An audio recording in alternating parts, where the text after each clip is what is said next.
mascot is a punk ass who begs like a little girl and talks to himself. You don't know who the fuck I am or who you're messing around with. Where'd you get that? What are you doing? Come on, put that thing down! Don't ever tell me what to do. I'm so sick of people trying to control me! You are going to get in hella more trouble for this than drugs. This scene, this is the starting point of Max discovering that she has this weird power, because basically this adrenaline rush and looking at Chloe getting shot, that's how she can trigger that for the first time, and she don't know really why, but that's the seriousness of the situation. Then you'll go back in the art class. So we really tried on this scene to show the déjà vu feeling. So the editing and the shots were there to give this weird feeling to the player that, okay, I'm living that again and again, looking at the different moments that the player saw the first time in this scene. So yeah, for the editing in this sequence, we wanted to keep the same elements, but not necessarily the same shots. You can see that first 3 shots are the same, I think, and after we begin to change a little the point of view, so you understand that there are the same events going on, but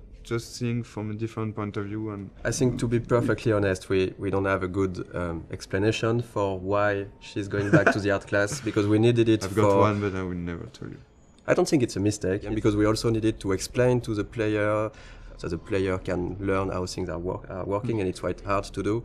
So we took this freedom to have Max go back to the art class, which, even if it's a bit contradictory with how her power works after that. We are using this to explore more of Max's personality, of the characters, and because that's the way we created the character. Max, as we've seen that with what she's thinking. She has a lot of insecurity. She has issues to go forward in her life, to take decisions, and now she has this ability to not going forward, but going even backward.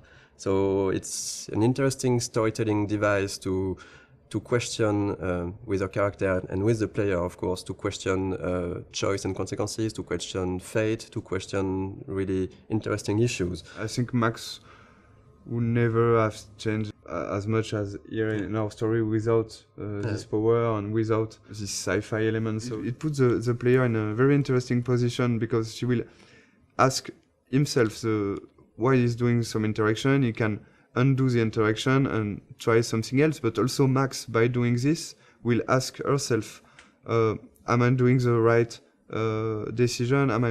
Is it the good choice or not? So we deconstruct the mechanism of classic adventure game, just by adding this power and the fact that you can undo things and try another things. Of course, in most games, you can do it with quick save, quick load, but it's like you said, it's only the player who do that, and that's one of the main themes of the games. That if I had the power to rewind and to change things, should I do it? Because sometimes it can be really seen as lying, as if I say a lot of things that you don't like, and if I go back in time and don't say them to try to, so you're not angry at me, it's a bit tricking. So we are really asking those questions, and in the beginning of the game, we are letting the player and Max do it a lot. She's getting to make a lot of friends with this rewind.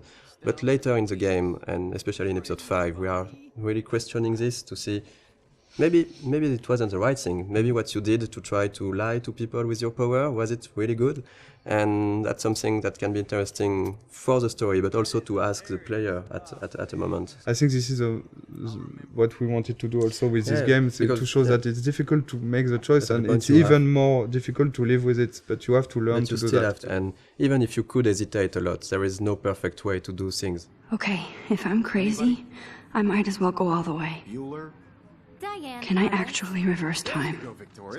So that's basically that the first time the player will actively rewind. So we have Max thinking that, okay, I just got back in time. I'm in the art class, and so that's why we made her break her camera, because we needed to have an element that the player will see, that we will rewind. So we can really explain how do you rewind. So Max broke her camera, and then she's thinking, okay, if I got back in time, maybe I can try to do it again and revert that. So that's the first real rewind the player is actively doing.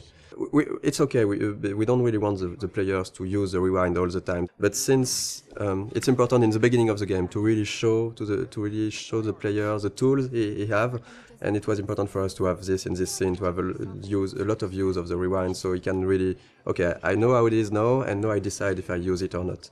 I hope I have enough time to get to the bathroom. Please, please. I can't tell anybody. They'll think I'm crazy. Since we are really playing the game with the point of view of Max, for her not everything is clear, so it shouldn't be clear for the player. So, but there is a lot of hints that should really guide the players to understand what's happening. We have a lot of symbolism with totem spirit animals. We have the doe, and you can clearly see in episode 4 that the doe is linked to Rachel, and it's basically somehow a presence of Rachel that's guiding Max at moments. I'm not sure that a lot of players notice that, but in episode 2 actually, when you see the doe in the junkyard, it's precisely where Rachel is buried. There is this mystic feeling around the town, and since we didn't want to clearly explain everything, it's part of what makes Arcadia Bay a bit different and a bit special.